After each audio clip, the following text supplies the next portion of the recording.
Bonjour à tous et à toutes, très heureux de vous retrouver de nouveau cette semaine pour un cours hebdomadaire donc à la synagogue d'Anguin. On se trouve au 47 rue de Malville, voilà, donc à Anguin, en face du lac, en face du casino. Voilà, pour ceux qui sont intéressés à venir. Bezrat Hashem, c'est un cours qui se trouve donc ici à Anguin, dans la synagogue. Écoutez, on va dédier le cours pour la réfoua shlema de tous les malades, Bezrat Hashem, et en particulier pour Sarah Bat Naomi, à qui on souhaite une réfoua shlema, aussi de Chaya Ruth Esther, à qui on souhaite aussi également une réfoua shlema, tous les malades d'Israël. Amen, Kenny Ratzon. On va traiter un sujet qui se trouve dans la paracha de Vayakel. Alors c'est marqué au début de la paracha de Vayakel cette semaine, voilà, c'est écrit Vayomer Moshe. Et voilà qu'a dit Moshe. El Kol Adat Ben Israël, à toute l'assemblée des enfants d'Israël les morts, en disant Zé Adavar Asher Tziva Hashem les morts. Voilà ce que Hashem a ordonné en disant Keru Meitechem Teruma, prenez Meitechem de parmi vous, Teruma, donc des éléments l'Hashem, pour Akadosh Baruch Hu. Kol Nediv Libo.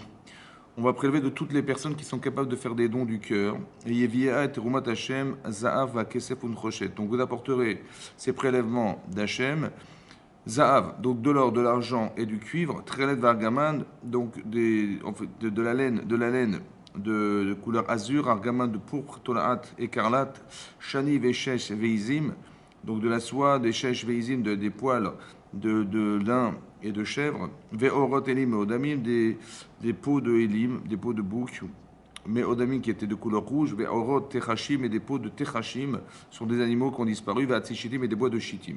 Ve'Shemen Lamaor, de l'huile donc pour alimenter la lumière du candélabre, Bessamim, Leshemen Mishra, des parfums qu'on mettait dans les huiles pour oindre les kélim, les ustensiles, Velectorat Tassamim et de faire des encens.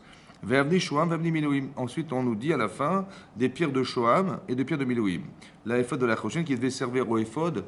Vous savez, le Kohen Gadol avait sur lui des bretelles qui retenaient le plastron de son vêtement, et dessus il y avait des pierres précieuses, et la Choshen c'est le pectoral qui aussi contenait 12 pierres. Il y avait 2 pierres sur les épaules, 12 pierres sur le pectoral. Et donc c'est écrit ici, voilà tous les prélèvements qu'on devait faire pour, comment vous dire, tous les prélèvements qu'on devait faire pour donc fabriquer ce mishkan. Ce qu'on a répété là était déjà dit dans la paracha de Teruma, où là on nous rappelle tous les prélèvements qu'on devait faire pour fabriquer ce sanctuaire dans lequel Hachem devait résider. En fait, il ne va pas résider forcément dans le sanctuaire, il va résider dans l'esprit, dans le cœur des gens qui vont donner. Et donc, un paramètre qui est fondamental, c'est écrit dans le texte Nidvat Libo. Il faut être capable, pour que la Shekhinah réside quelque part, il faut être capable de donner avec son cœur. La Nedava, un don du cœur. Un don du cœur. De quel style de Nedava il s'agit, de quelle qualité de Nedava, de quelle qualité de don il faut atteindre pour pouvoir faire que la Shekhinah va résider dans le cœur des gens et dans le peuple juif. C'est marqué ici, vous avez vu qu'on a amené tous les ingrédients, tous les éléments qui allaient composer le Mishkan. On a cité l'or, l'argent, le cuivre en premier lieu. Ensuite, on a parlé d'autres éléments qui allaient constituer la fabrication du Mishkan. Et à la fin, on a marqué, à la fin de la liste, on a mis les pierres précieuses.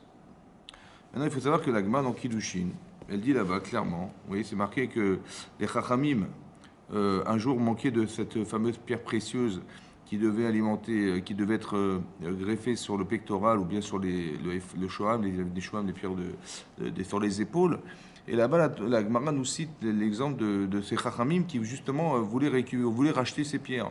Ils ont été voir quelqu'un qui s'appelait Dama Ben Netina. Et ils lui ont dit, voilà, on a besoin de ces pierres précieuses. Il a dit, mais mon père d'or, la clé du coffre, elle est sous son lit, sous son oreiller, je ne peux pas vous la donner. Il a dit, écoute, on te donne 60 000 pièces d'or. 80 000 pièces d'or. Il a dit, je ne peux pas, il dort. 80 000 pièces d'or, c'est beaucoup d'argent. C'est sûrement plus que l'or, que l'argent, que le cuivre. Et pourquoi dans la liste qui a été citée par la Torah, on a mis à la fin les pierres précieuses? On l'a mis à la fin alors que c'était les éléments les plus précieux qu'on pouvait imaginer trouver. D'accord? Pourquoi ça a été mis à la fin? Bizarrement à la fin, on aurait dû le mettre au début. Cette question est posée par le Or HaChaim sur le Chumash. D'accord? Vous avez un commentaire qui s'appelle le Or HaChaim et il pose la question suivante. Comment ça se fait qu'on a cité les éléments qui étaient les éléments les plus précieux qu'on pouvait prélever du clan d'Israël, et ils ont été cités à la fin de la liste, alors que logiquement, on aurait dû les mettre au début. Alors, le Rav Chaim, le Rav Benatar, il donne plusieurs réponses. La première réponse, c'est la suivante. En fait, vous allez voir plus tard dans la paracha, un peu plus bas dans la paracha, on est donc dans le même chapitre, on est dans Perek Lamed He, donc dans le même chapitre, Perek Lamed He, le 35e chapitre, et le verset, il se trouve, le verset 27, Kavzein. Je vous lis le verset. C'est marqué Nessim et Viot Amne Shoam. Qui c'est qui a amené ces pierres précieuses? Ce sont les Nessim, les chefs de tribu. Ve'et Amne Milouim, la éphod de la Choshen, c'est eux qui ont amené les fameuses pierres précieuses qui étaient de Shoam et de Milouim pour donc alimenter le pectoral et les pierres qui étaient sur les deux pierres qui étaient à chaque côté des épaules du Kohen Gadol. Pourquoi sont eux qui ont apporté ces pierres? Alors Rachid expliquait la chose suivante. Anessim, Amar Abinatan, je vous lis Rachid. Amar Abinatan, Ma Raou Nessim Leitnadeb Bechokot Amizba Bitrila. Alors on va se rendre compte que quand on va construire le Mishkan, le jour où on va inaugurer le Misbeach, cette fameuse hôtel qui se trouvait dans le Mishkan, alors là, tout de suite, les Nessim, ils sont venus les premiers. Mais pourquoi on nous cite là-bas le fait qu'ils ont vite été pressés d'aller faire la mitzvah, d'inaugurer ce fameux hôtel? Pourquoi? Parce que c'est marqué dans la Mechilta, un Mishkan lo itnadvu bitrila. Dans la fabrication du Mishkan, on voit qu'ils ne se sont pas zélés, ils n'ont pas été les premiers. Comment c'est marqué? C'est marqué... Il dit, que le tzibour, que le grand public apporte ce qu'il peut. Il dit, nous, ce qui manquera, nous, on apportera le complément. Demandez au peuple qu'est-ce qu'il est capable d'apporter. Voilà, donc ils ont apporté de l'or, de l'argent, tout ce qu'on a cité, tout ce que je vous ai cité auparavant. Et il dit, mais ce qui manquera, nous, on apportera ce qui manquera. Et c'est marqué là-bas, Kevan, Shishlemut, Tzibour et Takol, que dès l'instant où le tzibour, donc le grand public, le peuple juif, en fait, qui était présent à l'époque dans le désert, ont apporté tout ce qui devait servir à pouvoir construire le Mishkan. Chez Nema ou Mlarta, ou Melachaïta Dayam, on dit là-bas le travail, il avait été comblé, donc Dayam, ça suffisait, tout ce qu'ils avaient apporté. Amoun Essim, Ma Alenu la Asot. Il dit, maintenant qu'ils ont tout apporté, qu'est-ce qu'on peut nous apporter? Et ils ont apporté des pierres précieuses. Là-bas, le Midrash nous dit que Anessim, si vous regardez le mot Anessim, normalement, ça s'écrit He, Nun, Sin, Yud, Mem, He. Il manque un Yud. Bizarrement, il manque un Yud, mais on ne sait pas où est-ce qu'il est passé ce Yud. En fait, on leur a enlevé un Yud. Pourquoi? Alors, le Rachel explique pourquoi. Parce qu'en fait, les pierres précieuses, comment ils les ont récupérées, les pierres précieuses? Par leur mérite, c'était des très très grandes sadikim. Vous savez, les Nessim, c'était les chefs de tribu, des gens qui ont été sélectionnés par Moshe Rabbeinu pour être les chefs de chaque tribu. En fait, ils ont eu un mérite extraordinaire des grandes sadikim. Et qu'est-ce qu'a fait Hachem? Il leur a fait un miracle, que les pierres précieuses, en fait, elles se sont trouvées au seuil de leur porte. Donc ils ont simplement ouvert la porte, ils ont pris les pierres et ils les ont données. Combien d'efforts ça leur a coûté d'apporter les pierres précieuses? Quasiment rien. Ils ont ouvert la porte, les pierres étaient devant. Dis alors Achaim, pourquoi vous savez ça a été cité à la fin? Parce que c'est vrai qu'elle valait très très cher, c'est sûr, elle était vraiment très précieuse. Seulement, nous, on se fiche de la valeur de l'objet. Ce qui compte, c'est combien ça t'a coûté, combien d'efforts tu as dû fournir, combien d'abstractions de toi tu as dû faire pour donner ce fameuse pierre précieuse. Combien ça t'a coûté d'apporter de l'or, combien ça t'a coûté d'apporter de l'argent, combien ça t'a coûté d'amener du cuivre, combien? Alors ça m'a coûté en fait. Alors ça m'a coûté, ça veut dire avec plaisir on a donné. Mais je sais que j'aurais peut-être préféré entre guillemets ne pas me séparer de tout ça. Mais pour l'amour d'Hachem, je l'ai donné. Et donc on voulait que ça soit par amour. On voulait qu'il y ait une nedava, un don qui vienne du cœur. Par amour pour Hachem, du cœur, et pas par obligation, pas par peur, pas parce qu'on n'a pas le choix. Vous avez compris? Non. Il fallait que ça vienne du cœur. Et c'est là que la Shekhinah réside, dans cet espace. Or, pour que on ait envie de donner, on ait l'impression qu'on avait donné quelque chose, alors il fallait que ça coûte. Il fallait que ça nous ait coûté quelque chose. Or, ici, les Nessim, ça n'aura rien coûté. Comme ça dit le Rachaim. C'est pour ça que Sur le plan de la valeur vénale de l'objet, ben évidemment, c'était l'objet le plus cher. Mais sur le plan sentimental, c'était le produit le plus faible. On n'a pas trouvé de Nedivatlev, il n'y a pas eu de don particulier. Bien sûr qu'ils ont donné, mais on veut donner avec le cœur, on ne veut pas donner avec sa tête, ou donner parce que, comme ils ont dit bah, qu'ils fassent ce qu'ils peuvent et puis nous on fera le reste. Non, il fallait que tu donnes avec ton cœur. Ouais, il fallait que ça te coûte, il fallait vraiment que ça te coûte quelque chose. Et là-bas, et donc on apprend d'ici qu'il y a un rapport à la matière qui est bien particulier, oui, et qui fait que parce qu'on tient à ce qu'on a, ça nous est difficile, et c'est là qu'on voit combien on est prêt à partager pour montrer combien on aime les personnes avec qui on vit. Ici, notamment, combien tu aimes Hachem, combien tu l'aimes, combien tu es prêt à donner de toi pour lui. Et c'est ça la Nedivatlev. Et Hachem, il réside dans l'espace qu'on lui laisse dans son cœur. Plus l'espace est grand, plus la chirina, elle réside. Et plus il est petit, et plus les mots, elle réside sur nous. Vous avez compris? Ce principe, il est fondamental, il faut le comprendre. On a vu une Gemara de Bamitzia la Medbet. La Gemara, elle dit là-bas hein, que si on demande à quelqu'un de nous garder des fruits, voilà, j'ai des fruits, je dois partir en voyage, écoute, je dis à mon voisin, écoute, voilà, je te nomme chômeur, c'est-à-dire tu es le gardien de mes fruits, je te les laisse et je reviens, et quand je les récupérerai, voilà, je viendrai les récupérer chez toi. Ok, il accepte, soit bénévolement, soit pour de l'argent, peu importe. Et maintenant, le problème, c'est qu'il n'est toujours pas rentré et des fruits commencent à dépérir. Qu'est-ce qu'on fait? La Gemara dit qu'on ne peut pas les vendre. Pourquoi? Parce que, dit Rashi, un homme, il préfère Kav Shelo, c'est-à-dire 1 kilo des fruits qui est le fruit de son travail, Yoter Mitisha Kabil Shel Chavero, même en échange de 9 fois la quantité de ce qu'il aurait pu perdre. 9 fois la quantité.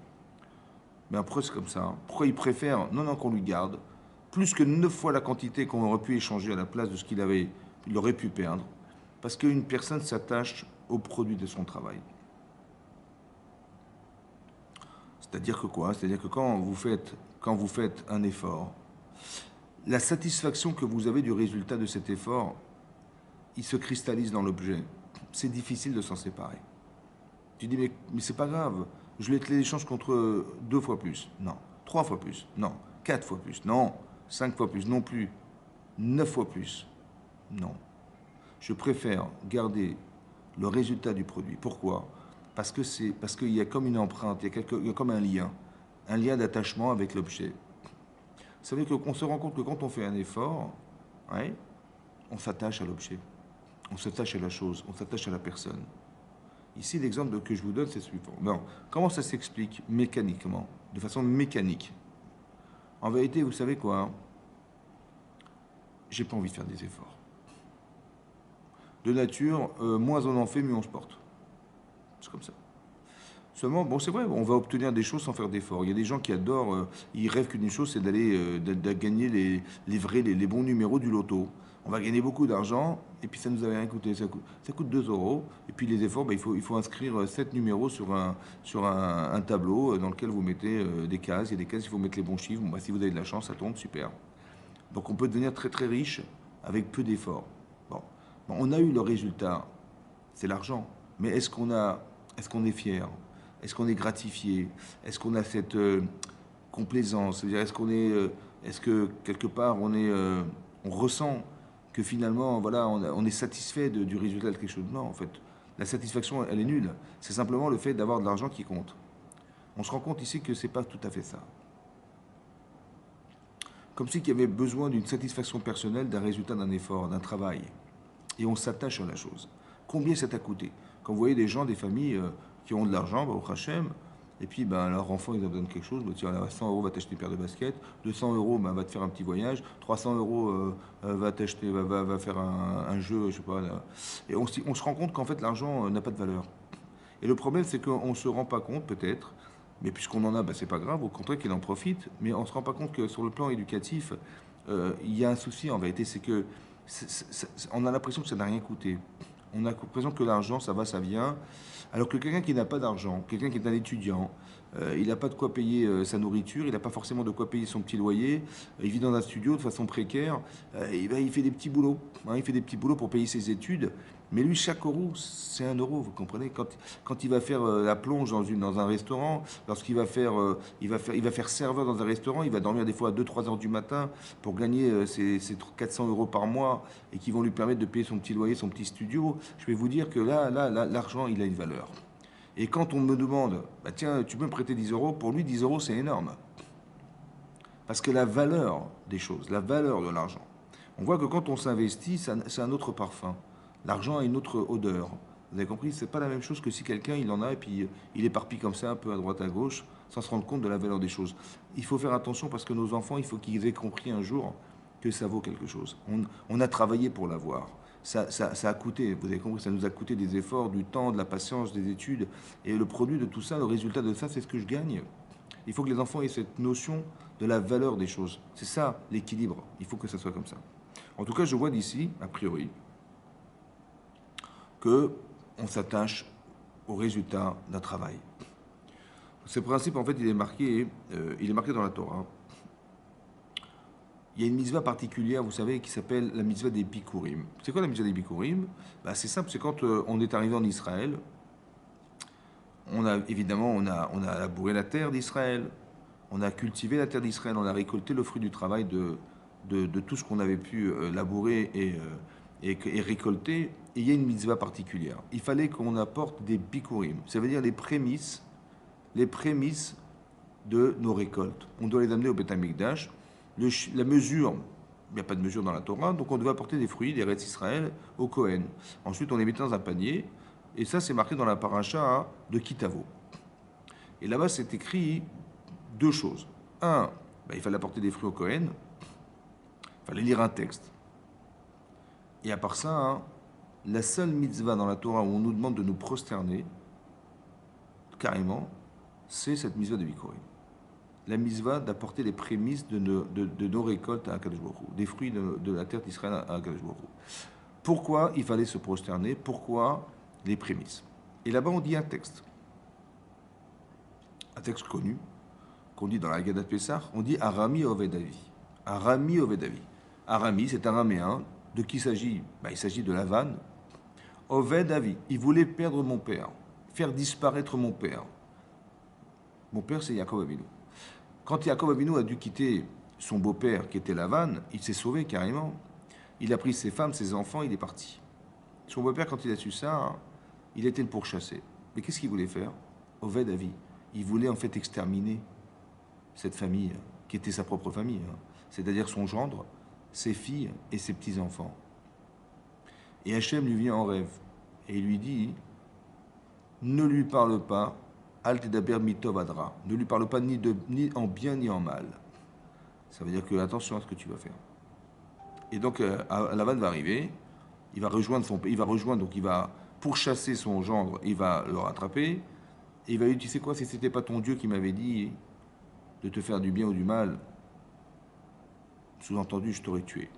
Voilà, comment tu as pu partir sans me prévenir, comme ça, tu es parti sans me faire savoir, j'aurais fait un festin, j'aurais amené des tambourins, j'aurais amené des musiciens. En fait, il voulait carrément assassiner son gendre. Hachem l'a sauvé de là. Et donc Yaakov, il s'en va, et finalement, il habite en Israël. Bon, à la suite de tout ça, il va partir en Égypte, on le sait. Il va partir en Égypte, mais Bibne Mehat, avec une petite famille. Ils étaient 70.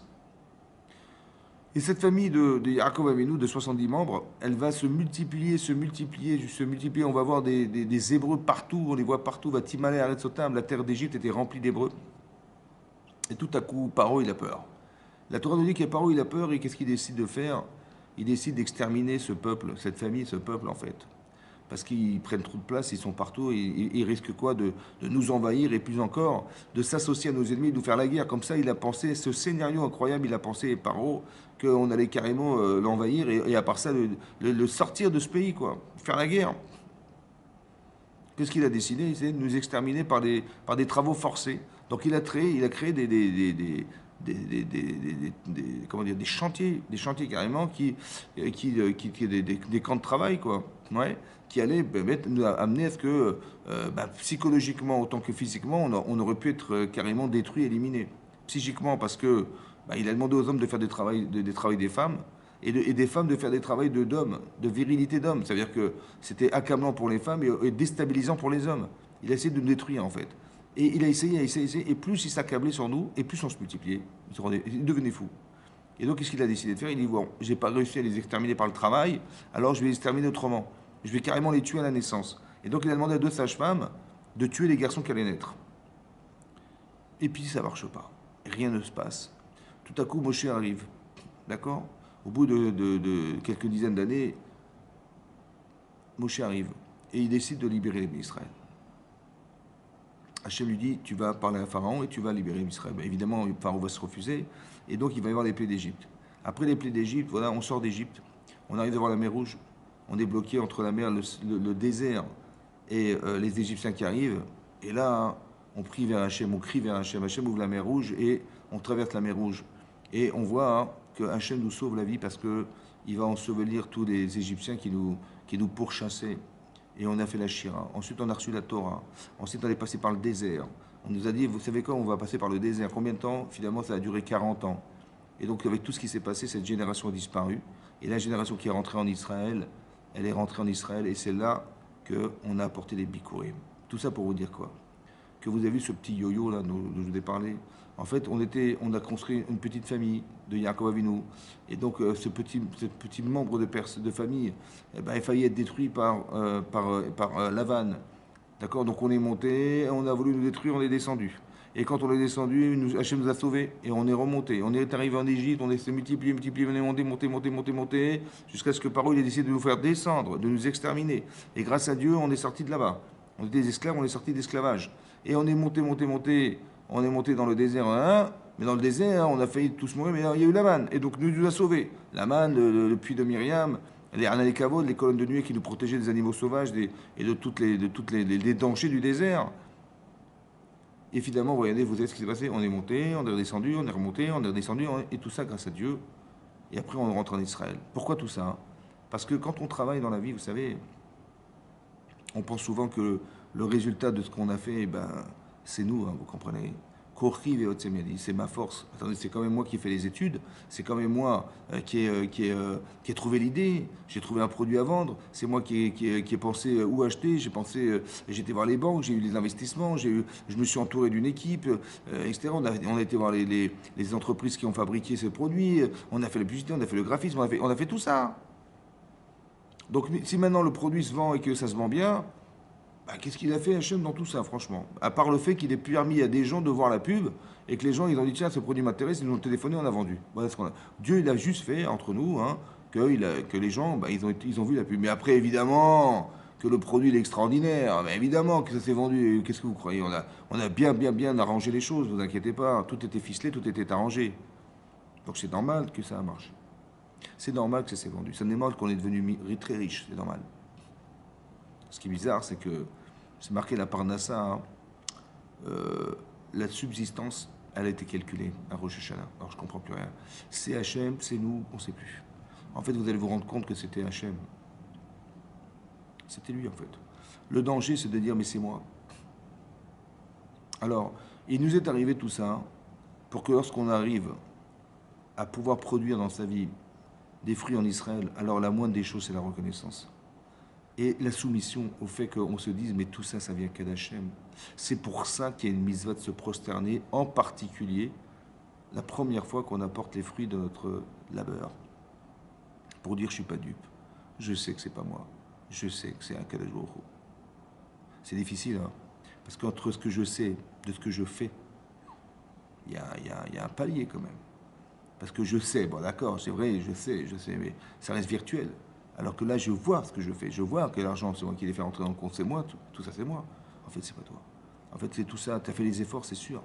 Mais le résultat, c'est Hachem. Ou bien, on va dire bien mieux que ça. Si tu vois, c'est grâce à qui? C'est grâce à Dieu. Si tu penses, c'est grâce à qui? C'est grâce à Dieu. Si tu entends, c'est grâce à qui? C'est grâce à Dieu. Si tu parles, c'est grâce à qui? Ben, c'est grâce à Dieu. Si tu arrives à te mouvoir, c'est grâce à qui? Ben, c'est grâce à Dieu. Ah bon? Donc, si c'est grâce à Dieu, donc si tu as vu, c'est grâce à Dieu. Si tu as compris, c'est grâce à Dieu. Si tu as réussi à négocier, c'est grâce à Dieu. Si tu as parlé, c'est grâce à Dieu. Si tu as entendu, c'est grâce à Dieu. Si tu as pu te déplacer, c'est grâce à Dieu. C'est vrai ou pas? Donc si c'est grâce à Dieu, donc tu es où toi là-dedans? Où tu es? Ben, si c'est tout grâce à Dieu, ben, je sais pas, c'est vrai, je sais pas. Tu sais ce que tu as fait? Non? Ben, si tu existes, si tout ce que tu es, c'est grâce à Dieu. Si tout ce que tu as, c'est grâce à Dieu. Toute cette faculté-là, à voir, à entendre, à parler, à te mouvoir, à comprendre, ça c'est tout l'avoir que tu as. C'est grâce à Dieu, effectivement. Donc si tu as eu l'idée, ben, si tu as réfléchi, ben, c'est grâce à Dieu. Pourquoi il t'a donné cette idée? Ben, c'est grâce à Dieu tout ça. Comment tu oses dire? Comment tu oses dire, mais c'est moi? Comment tu oses dire, mais c'est moi? Mais tout ce que tu vois autour de toi, c'est pas toi. Et tout ce que tu es, c'est pas toi. On te l'a donné. Tu sais ce que tu es à toi, à toi. Qu'est-ce que j'ai à moi? Vous savez ce que j'ai? Ben, c'est le fait d'avoir la liberté de faire ce choix. De faire de moi quelque chose. Qu'est-ce que tu vas faire de ce qu'on t'entoure? Tu peux détruire la planète. Tu peux construire la planète. Tu peux entretenir la planète. Tu peux te détruire. Tu peux te construire. Tu peux être un tzaddik, tu peux être un rachat. C'est toi qui décides. Qu'est-ce que tu veux faire de toi? C'est toi qui décides. Qu'est-ce que tu fais de ton intelligence? Tu décides. Tu peux être un génie, tu peux être un bâtisseur, tu peux être un destructeur. C'est toi qui décides. Ton intelligence au service de quoi? C'est toi qui décides. Mais en vérité, tout ça, c'est d'utiliser tout ce qu'Hachem t'a donné. Mais comment tu oses dire c'est moi? Comment? Comment on ose dire c'est nous? C'est pas possible. Alors la moindre des choses, c'est la reconnaissance. Mais pour ça, il a fallu passer par tout ce qu'on est passé, tout ce qu'on a traversé. On n'était rien en fait. Et Hachem nous a sauvés en permanence, vous comprenez? Alors quand au moins tu amènes les fruits, au moins et la reconnaissance de dire que c'est Hachem. C'est pour ça qu'on se prosterne. Parce que je sais pertinemment que tout ça c'est lui. Et j'ai un attachement particulier en reconnaissant que c'est lui. Je m'attache à Hachem. Parce que quand je lui apporte, je donne de moi. Je donne, c'est comme la personne qui donne son premier salaire à ses parents. C'est une démonstration forte de l'amour qu'il a de ses parents. C'est vrai. Parce qu'il aurait pu le garder pour lui. Non, non, par amour et reconnaissance et par respect, il va donner. Voilà, voilà papa et maman, voilà, j'ai mon premier salaire, je vous le donne. Psst, magnifique. Ça, c'est une preuve d'amour, vous avez compris ou pas? Preuve d'amour. L'attachement à la valeur argent. Pourquoi c'est comme ça? Alors, on voit, il y a des gmarottes, il y a plusieurs endroits dans le chasse où on parle de cette notion-là. Et c'est important que vous compreniez ce que ça veut dire. Il y a une Gemara dans Sota d'Afiudbet. La Gemara, elle dit là-bas un principe qui nous choque. C'est marqué les tzadikim, des gens justes, mamonam, leur argent, chaviv alehem, il est cher à leurs yeux, yoter migoufam, plus que l'envie. Attention, je répète. Les chachamim, les tzadikim, leur argent, il est plus cher à leurs yeux que leur vie. Nous, on a toujours coutume de penser que l'argent, c'est un moyen. Et la vie, c'est le but. Ben, qu'est-ce qui peut être plus important que le but? Qu'est-ce qui peut être plus important que sa propre vie? Comment c'est possible que chez les tzadikim, leur argent, il est plus cher à leurs yeux, plus cher que leur vie? Comment c'est possible? La Gemara donne un exemple. Elle dit que Yochebed, la mère de Moshe Rabbeinu, la future mère de Moshe Rabbeinu, lorsqu'elle était enceinte de Moshe Rabbeinu, on était à l'époque où Paro avait décrété que tous les garçons qui naîtraient, ils seraient jetés au Nil. Elle savait que enceinte, ils allaient venir comment dire, les soldats, l'armée de Paro allait contrôler effectivement si c'était un garçon ou pas. Et donc elle accouche prématurément. Elle accouche prématurément. Donc le 7e, le 8e et le 9 mois, le 9e mois, elle garde son fils 3 mois. Bon, au bout de 3 mois, elle sait pertinemment qu'ils vont arriver parce qu'elle doit accoucher. Donc qu'est-ce qu'elle fait? Elle prépare un berceau qu'elle fabrique avec de l'osier. Et elle met son fils dedans et elle le place dans le Nil, elle le laisse partir dans le Nil. La Gemara dit qu'elle a pris de l'osier. L'osier, ça coûte pas cher. Elle n'a pas pris du bois qui aurait pu, on va dire qui aurait pu être plus valorisant quand même, plus que de l'osier qui ça coûte pas cher. Au moins un peu plus du bois plus solide, on va dire. Bien sûr qu'ici, il faut bien comprendre que, attention, Moshe n'était pas en danger. Mais bon, elle aurait pu mettre autre chose et de plus haute valeur. Pourquoi? Parce que, en fait, il faut savoir que Moshe Rabbeinu, c'est pas n'importe qui. C'est un enfant, quand il est né, on a vu une lumière dans la salle d'accouchement. Spéciale. Sa sœur a dit, c'est lui le sauveur d'Israël. C'est lui le Moshian.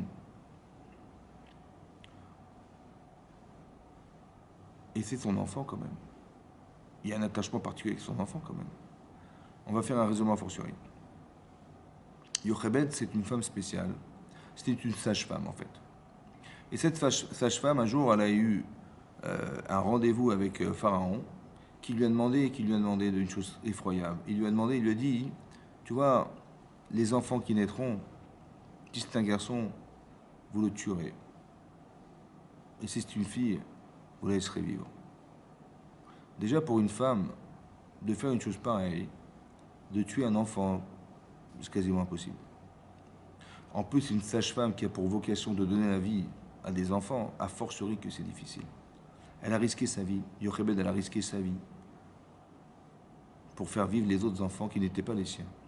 Alors si déjà elle est prête à sacrifier sa vie pour les autres, a fortiori qu'elle est prête à sacrifier son argent pour son fils quand même. Surtout que c'est le sauveur d'Israël.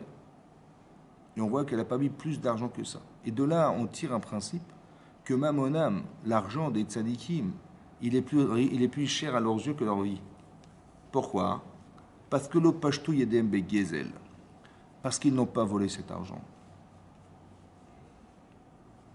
Ils sont sûrs, ils ont vérifié, revérifié que cet argent, il est bien venu de leur travail et pas qu'il a été pris de qui que ce soit. Il n'y a pas un centime qui a été pris de quelqu'un d'autre. Tout a été gagné honnêtement. Pourquoi il est tellement cher cet argent, à leurs yeux? Quel rapport les tzadikim ils ont avec l'argent?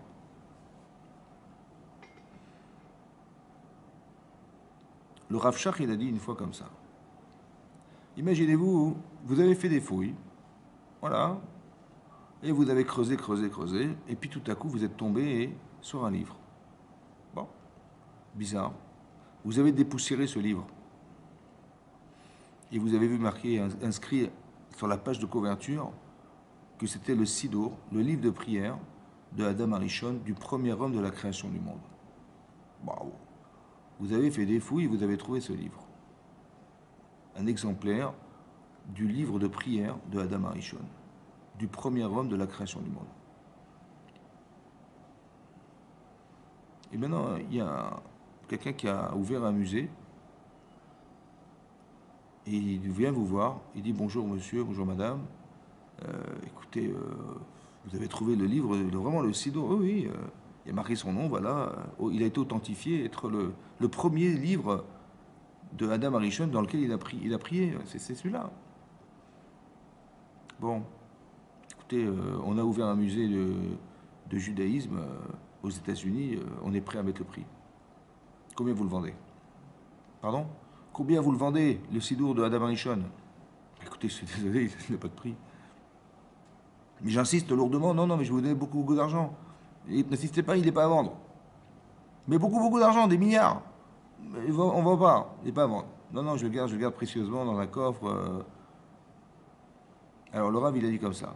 Le Rav Shach, il a dit comme ça. Si déjà le Sidour de Adam Arishon, tu n'es pas prêt à le vendre,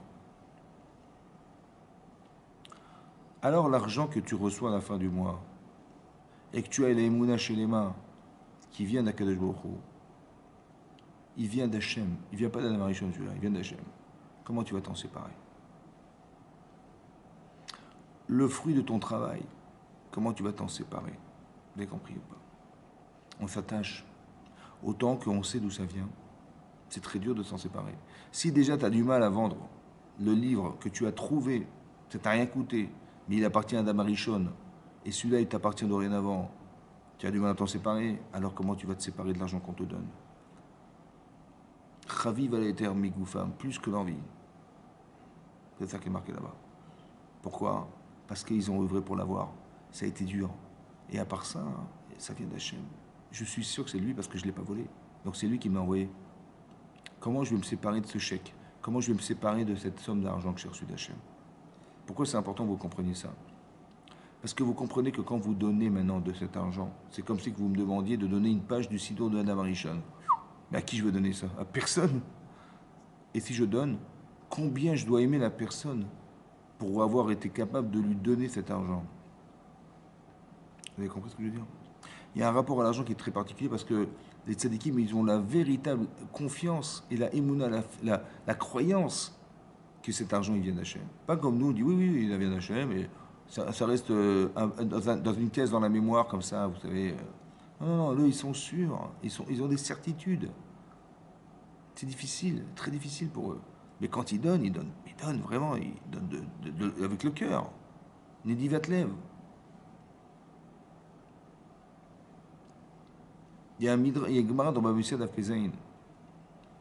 La Gemara, elle dit là-bas hein, que Bisrout, par le mérite de ce qu'a fait Abraham Avinu à 3 anges, il leur a donné à boire de l'eau, un petit peu d'eau, mais atmaim. Il leur a donné du lait, il leur a donné du beurre. Dit la Gemara hein, que Bisrout, par le mérite qu'il aurait donné du beurre, du lait, on a eu la manne. Par le fait qu'il leur aurait donné de l'eau, alors on a eu le puits de Myriam qui nous a suivis dans le désert pendant 40 ans. Maintenant, le Raphaël Shmolevitz, qui était le Rosh Shiva de Myr, il pose la question suivante. Mais quel mérite il a eu Abraham d'avoir fait une chose pareille? Mais tout le monde est capable de recevoir des gens et donner un petit verre d'eau, non? Un petit peu d'eau, ça va. Ou donner un peu de lait, du lait. Combien ils ont pu boire de lait? Combien de beurre il leur a donné? Pas grand-chose. Il dit, par ce mérite-là, on a eu pendant des années et des années de quoi manger dans le désert. Il a pratiquement rien fait en termes de quantité. Alors le Rav, il explique. Il dit quand Abraham il a donné du beurre, il a donné sa vie avec. Quand il a donné de l'eau, il a donné sa vie avec. Combien il a donné? De quoi nourrir des millions de personnes pendant 40 ans dans le désert. Bien compris ou pas? Hachem, il regarde l'intensité que vous donnez, la façon dont vous avez de donner. Quand vous donnez à vos enfants des enseignements de Torah, ou des enseignements de vie, ou du savoir-vivre, comment vous donnez ça?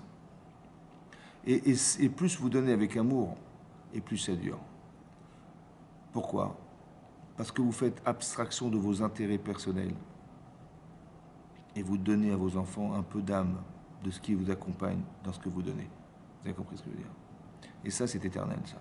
Ça dure. C'est comme la Gemara dans Sota de la Fiuden, elle dit là-bas, hein, il est marqué Ish ve Isha. Dans l'homme, Ish, il y a un Yud. Dans Isha, il y a un He. Shechina Benem. Pourquoi la Shechina réside dans ce couple? Vous savez pourquoi? Parce que son mari, il donne tout à sa femme. Tout ce qu'il a, il le donne avec son cœur, avec amour. Et vous savez pourquoi il y a un He dans la femme? Parce qu'elle donne tout ce qu'elle a pour son mari. Tout ce qu'elle peut faire pour lui, pour l'honorer, elle lui donne. D'elle, de son temps, de tout ce que vous voulez. Et là, la Shechina réside. Elle ne réside pas dans ce que je donne. Dans la faculté de donner, c'est-à-dire le don de soi. La Shechina. On a retiré les corps, on a retiré tous les préjugés, tous les préjugés, toutes les complexes, tout ce que vous avez. Tous les intérêts que nous avons. On met de côté. Mais pour l'autre, je donne. Voilà. Mais je donne par amour. Je donne parce que j'aime. J'aime ma femme, j'aime mon mari. Voilà. Donc je donne de mon temps, je donne ma patience, je donne tout. J'ai la patience, j'ai pas envie de casser cette relation. Et donc je lui donne mon temps, je lui donne mon argent, je lui donne tout ça. Voilà. Mais en vérité, ça vient pas c'est pas ce que je donne qui compte. C'est de la manière dont je le donne. La façon dont je l'ai pensé, et ça se voit chez les gens. Vous avez compris? Ça se voit. Quand c'est fait avec amour, quand c'est pas fait avec amour, ça se voit tout de suite. Ça se ressent. Même les plats, quand une maman elle donne du temps pour faire des choses, ça se sent. Le parfum, il y a un arôme, il y a quelque chose, il y a quelque chose dans la nourriture. Vous avez compris? C'est la shrina en vérité. Elle donne pas de la viande à manger, elle donne de son cœur à travers la viande. à travers le plat qu'elle a donné. C'est ça. Ça se voit tout de suite, ça se ressent. Et ça dure, ça dure. C'est-à-dire qu'on ne donne pas les choses, vous avez compris? Le rapport à l'argent, c'est ça. C'est qu'on sait combien ça a coûté, combien d'efforts on a dû fournir pour l'avoir, pour se le procurer. Et ça nous a coûté des efforts. Et c'est ça qu'on transmet. C'est ça qu'on transmet aux autres. On ne donne pas de l'argent, on ne donne pas de la nourriture, on donne de soi. D'où on a une preuve de ça. Parce qu'il y a une Gemara dans Moed Katan, Daf Kafret. La Gemara dit là-bas, hein, il y avait un Rav, il s'appelait Rabbi Chia. Rabbi Chia. Et malheureusement, il était arrivé le jour où il devait partir, il devait quitter ce monde. Et le Malach HaMavet, l'ange de la mort, il vient hein, pour lui prendre sa neshama. Comme ça dit la Gemara. Seulement, il était en train d'étudier la Torah. Et quand on étudie la Torah, le Malach HaMavet, il ne peut pas prendre cette âme. C'est impossible. Et il essaye par tous les moyens de le distraire et tout, il n'a rien à faire. Il est plongé dans son étude, il n'arrive pas à lui prendre sa neshama. Qu'est-ce qu'il a fait, le Malach HaMavet, dit la Gemara? Il est venu, il s'est déguisé en pauvre. Il est venu, il frappe à la porte de Rabbi Chia. Il tape à la porte, il dit bonjour monsieur, bonjour. Vous n'auriez pas du pain, je suis pauvre. Et Rabbi Chia, il s'exécute, il donne du pain. Et là-bas, c'est marqué dans la Gemara, une chose étonnante. Il a dit, le Malach HaMavet, si déjà tu me donnes ton pain, donne-moi ta neshama. Et il a donné sa neshama. Et il est mort comme ça. Demande le Rav Chaim Shmulevitz. Il demande, il dit, mais je ne comprends pas. Mais tu peux lui donner tout le pain de tout ce que tu veux, tout le pain de toute la boulangerie. Mais je ne donne pas ben neshama. Il explique que l'ange de la mort, quand il a vu le Rabbi Chia donner son pain, il y a vu qu'il n'a pas donné du pain. Il a donné sa neshama avec. Tellement il avait à cœur d'aider ce pauvre. En fait, il a compris que c'était le Malach HaMavet. Mais quelque part, il a tellement donné, à travers ce qu'il a donné, ça nous paraît insignifiant. Mais il ne donnait pas du pain. Il donnait tout ce qu'il y avait avec, tout ce qui était lui-même. Et quand il a vu ça, il dit, mais quand tu me donnes ton pain, je vois ta neshama, c'est pareil. Tu peux me donner ta neshama, c'est la même chose. Vous avez compris ce que ça veut dire? Ça veut dire qu'on se rend compte de l'investissement qu'on peut avoir dans la vie. Vous voyez? Très important de pouvoir savoir que les choses qui sont l'investissement de soi, ça mène à une satisfaction qui est forte et qui nous attache même à des objets. Et ça, hein, c'est une valeur très forte chez soi. Et cette valeur-là, elle est tellement forte que quand on ne donne pas seulement l'objet. On donne tout ce qui va avec. Vous avez compris? C'est ça le tzadikim. Chaviv anem etem egoufam. Oui, c'est ça. On voit même que Yaakov a venu, il a risqué sa vie pour récupérer des petites fioles d'huile qu'il avait oubliées de l'autre côté de la rive. Il s'est retrouvé avec un ange qui a failli le tuer. Pourquoi? Pour des centimes, des milliardaires. Parce que ça vient d'Hachem. On s'y attache. On sait. D'accord?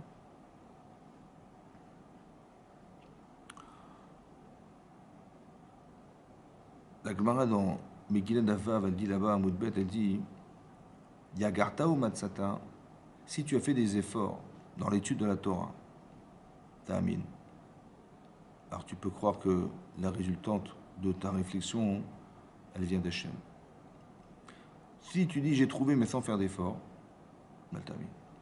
J'ai fait des efforts que je n'ai pas trouvé, Altamin ne croit pas. Pourquoi c'est Yagarta? Tu dois faire des efforts.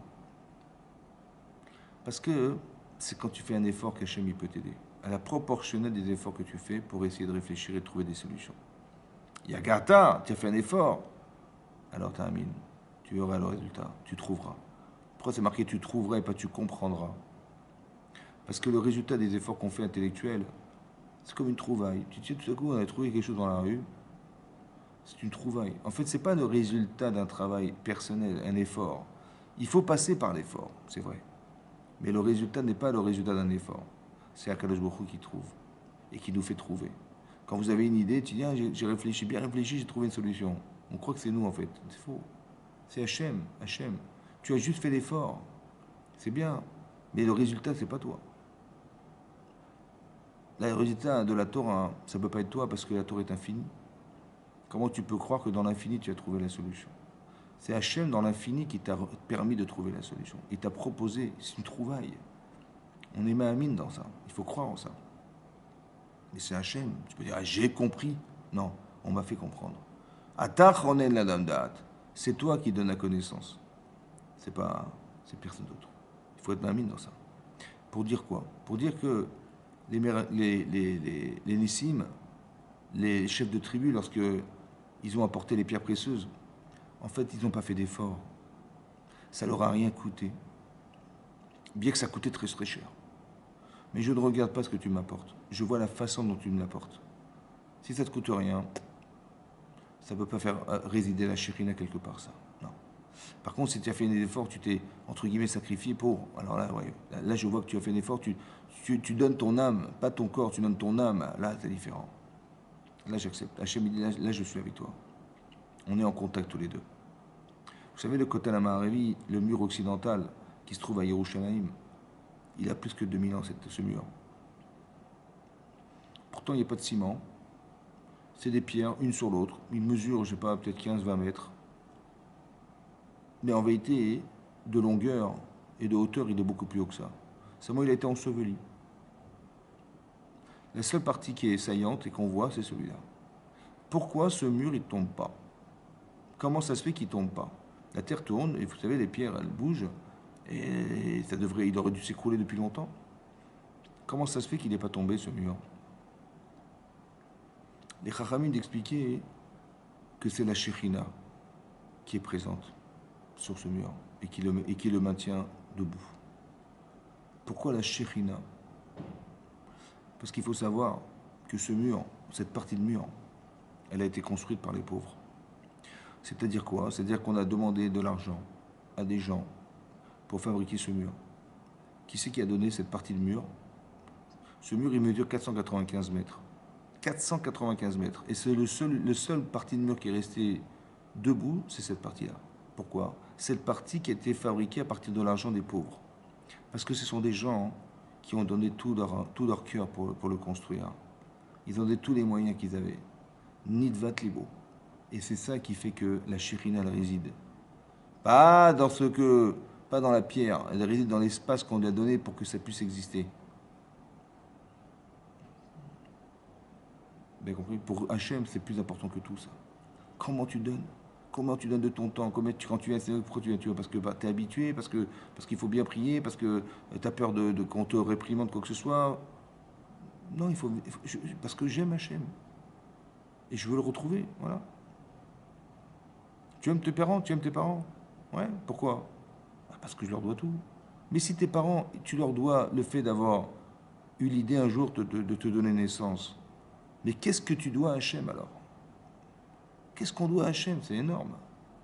Mais si on a une reconnaissance de nos parents, mais a fortiori Hachem. Si tu honores tes parents, mais honore Hachem. Si tu crains tes parents parce que tu as peur de les décevoir, mais aie peur de décevoir Hachem. Tu dis, mais Hachem, je ne le connais pas, on ne s'est jamais vu. Je dis, t'as raison. Mais si tu es croyant, alors il faut arriver à mettre cette idée en tête de savoir que si déjà tu reconnais d'avoir une reconnaissance infinie vis-à-vis de tes parents, alors a fortiori Hachem. Il faut être capable de penser comme ça et te répéter. Combien tu dois lui donner, combien on doit avoir honte de ne pas être respectueux des mitzvot et de la Torah, combien on devrait avoir honte avec tout ce qu'Hachem nous donne en permanence. En permanence, chaque seconde de vie, combien ça coûte une seconde de vie? Combien de gens qui sont dans le coma, ils auraient aimé pouvoir au moins retrouver l'éveil? Combien ça coûte de voir? Combien ça coûte d'entendre? Combien ça coûte d'avoir ses enfants auprès de soi, de sa femme auprès de soi, de son mari auprès de soi? Combien ça coûte? Ça coûte des milliards. Ça coûte des milliards, mais on n'est pas capable de mesurer ça. Si tu vois, ça coûte combien de voir? Ça coûte des milliards. Ça n'a pas de prix. Combien ça coûte d'entendre? Pas de prix. Combien ça coûte de parler? Ça n'a pas de prix. Combien ça coûte de se mouvoir? Ça n'a pas de prix. Combien ça coûte de comprendre? D'avoir un cerveau. De ne pas être aliéné, ça coûte combien? Mais tout ça, ça ne nous a rien coûté. Hein. Tout ça, c'est gratuit, tout ça. Alors, merci Hachem. Merci Hachem de me permettre de voir. Merci Hachem de pouvoir me permettre d'entendre. Merci Hachem de pouvoir me permettre de parler. Merci Hachem de pouvoir respirer. Merci Hachem de pouvoir comprendre. Merci Hachem de pouvoir me mouvoir, de me déplacer, de marcher. Merci Hachem, merci Hachem. Au moins d'être reconnaissant, d'avoir cette conscience. Tu gagnes ta vie, merci Hachem. Tout ce que tu as, tu réussis. Merci Hachem. Évidemment, c'est ça. Mais tu verras le prix que ça coûte de l'avoir et qu'on te l'a donné. Merci Hachem. Merci Hachem de faire tout ce que tu fais pour moi. Voilà.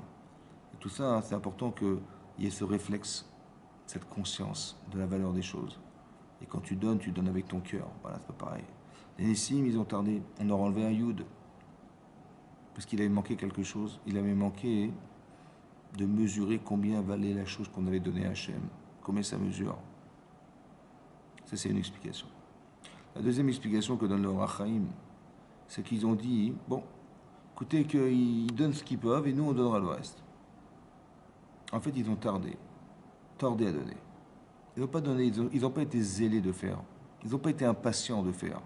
Par contre, ils ont vu leur erreur parce que quand ils ont tout apporté et qu'il n'y avait pratiquement plus rien à faire, alors ils ont été les derniers à apporter, là, ils ont eu honte. Et là, ils ont dit, la prochaine fois qu'il se passe quelque chose, on va construire le Mishkan, là, on va être les premiers, à inaugurer le Mizbeach, l'hôtel, les premiers. Ils ont rattrapé le coup, en fait. Mais pourquoi? Parce qu'ils ont vu que ça ne se faisait pas. En fait, il faut toujours réfléchir. Quand on se refuse à faire quelque chose, ou de ne pas le faire vite, pourquoi? Là, on explique qu'ils ont fait ça par fainéantise. Atzlut, ça veut dire quoi? Ça veut dire qu'ils n'ont pas été zélés. Ils n'ont pas fait vite. La valeur de s'empresser de faire la mitzvah. Maintenant, on ne parle pas de la valeur de ce que je donne, de la valeur de ce que représente pour moi la mitzvah. Zrizin, il faut s'empresser de faire. C'est comme je vous dis, vous êtes à la fenêtre, hein, et vous regardez par la fenêtre. Et puis en bas, au pied de votre immeuble, il y a une valise entrouverte. Et puis il y a quelques billets de banque qui dépassent. Bon. Et vu le billet de banque, il doit y avoir au moins 2 ou 3 millions d'euros dans la valise. Elle est ouverte au pied de votre immeuble. Et vous la voyez comme ça. Qu'est-ce que vous faites? Est-ce que vous dites, on dira tout à l'heure. Il n'y a personne dans la rue, mais bon, on ira cet après-midi. Voilà. Si elle est là, tant mieux, sinon, non. On débat, on va courir et sauter les marches 4 par 4, les marches de l'escalier pour essayer de récupérer le premier la valise. Bah oui, elle a abandonné, elle est là, c'est beaucoup d'argent, hein. 3-4 millions d'euros, c'est pas mal. Hein. On va s'empresser de faire, oui. Et pourquoi quand je dis il y a une mitzvah, on ne fait pas avec aussi autant d'enthousiasme? Bah tu dis la mitzvah, on la voit pas. Mais la mitzvah, elle vaut moins ou plus que 3 millions d'euros? Effectivement qu'elle vaut plus. Pourtant, on n'est pas aussi enthousiaste. Comment ça se fait? Parce que derrière, on n'a pas conscience. Parce que derrière, on est fainéant. En fait, c'est les Yetzirah qui nous empêchent. Alors, il faut être capable de mesurer combien tu gagnes à te rapprocher d'Hachem. La zrizout, c'est ça. Le mérite de la zrizout. C'est marqué dans la Gemara, vous savez, c'est marqué Ushmartem et amatzot. Vous garderez les matzot, les galettes. Ça veut dire quoi, garder les galettes? Ça veut dire qu'il faut faire attention quand vous malaxez la pâte, de ne pas la laisser monter plus de 18 minutes sans l'avoir malaxée. Parce que cette pâte, elle ne peut plus être consommée à Pessah, elle devient du chametz. Oui, Ushmartem et amatzot, on doit garder les matzot pour ne pas qu'elle devienne chametz. Parce que si elle devient du chametz, on ne peut plus la manger à Pessah. Et là-bas, c'est marqué un principe qu'on tire de là, que mitzvah abal yatra, si une mitzvah elle arrive entre tes mains, al tachmitzena, ne la rends pas chametz, n'attends pas, ne la laisse pas gonfler, n'attends pas de la faire. Maintenant, le Pachaditzra qui demande là-bas, hein, le Ravutner, il dit voilà, qu'est-ce que c'est que la mitzvah d'être zélé dans la mitzvah, d'être zélé, de faire vite? Est-ce que la mitzvah que tu vas faire le matin, c'est la même que l'après-midi? Par exemple, tu as une Brit Mila. Bah, si tu l'as fait le matin après la tefila, c'est une chose. Et si tu l'as fait l'après-midi, après Mincha, bah, tu l'as fait 1h30. Bah, les photos, c'est les mêmes. Hein. Tu fais la Brit Mila le matin ou l'après-midi, c'est la même mitzvah. Seulement, il y a un bonus, tu as un plus. Lequel? Bah, d'avoir fait le tour le matin, Chazak. Tu as un plus. Ou bien non. En vérité, si tu as tardé, c'est plus la même mitzvah. Pourtant, c'est la même. Non, c'est pas la même. C'est marqué dans le texte mitzvah, abal yatra.